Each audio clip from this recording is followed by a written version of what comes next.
আসসালামু আলাইকুম, শুভ সকাল। Welcome to Feni. চলে আসলাম। শুভ সকালের সবাইকে জানাই শুভেচ্ছা।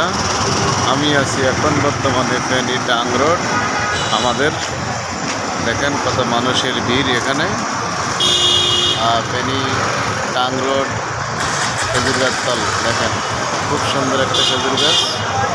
ভিডিওটা যদি আপনাদের মাঝে যদি একটু ভালোবাসা লাগে, সবাই লাইক কমেন্ট শেয়ার করবেন, অন্যদেরকে দেখার সুযোগ করে দিবেন। দেখেন প্রিয় দর্শক, পাশে এসে শহীদ মিনার দেখতেছেন আপনারা, শহীদ মিনার দেখেন প্রিয় দর্শক। এখানে হচ্ছে দৈব চক্কর। এখন বাজে 6:55। তো ভিডিওটা ভালো লাগলে সবার কাছে লাইক কমেন্ট শেয়ার করবেন, অন্যদেরকে দেখার সুযোগ করে দিবেন। Welcome to Feni. খুব সুন্দর দৃশ্য। ধন্যবাদ সবাইকে, ভালো থাকেন। আসসালামু আলাইকুম।